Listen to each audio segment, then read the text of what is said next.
ಅಲ್ಲಿ ಇತ್ತೀಚೆಗಷ್ಟೇ ಈ ರಸ್ತೆ ಕಾಮಗಾರಿ ಆಯಿತು.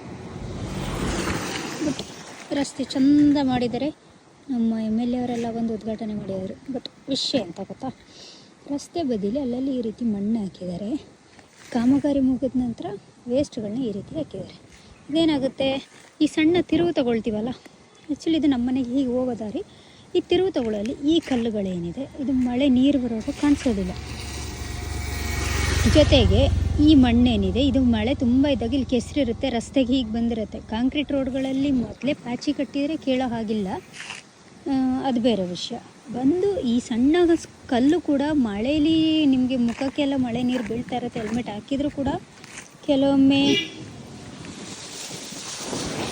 ಗಾಡಿ ಓಡಿಸೋದು ಕಷ್ಟ ಇರುತ್ತೆ, ಮಳೆ ಗಾಳಿ ಸೋರಿತದೆ. ಅಂಥ ಸಮಯದಲ್ಲಿ ಈ ರೀತಿ ಕಲ್ಲುಗಳು ಏನಿಲ್ಲ ಅರ್ಧಂಬರ್ಧ ಮಾಡಿ ಬಿಟ್ಟೋಗಿದ್ದಾರೆ.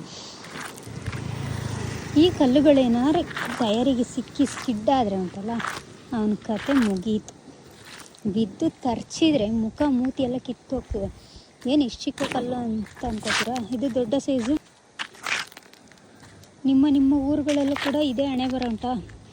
ಎಲ್ಲ ಕಡೆ ಈ ರೀತಿ ಅರ್ಧಂಬರ್ಧ ಕೆಲಸ ಮಾಡಿ. ಇಲ್ಲಿ ನೋಡಿ, ಚೀಲೆಲ್ಲ ಹೀಗೆ ಎಸ್ತಿರ್ತಾರೆ. ಇದಿನ್ನು ಮಳೆ ನೀರಲ್ಲಿ ಪ್ಲಾಸ್ಟಿಕ್ ಚೀಲ ಜಾರುತ್ತೆ.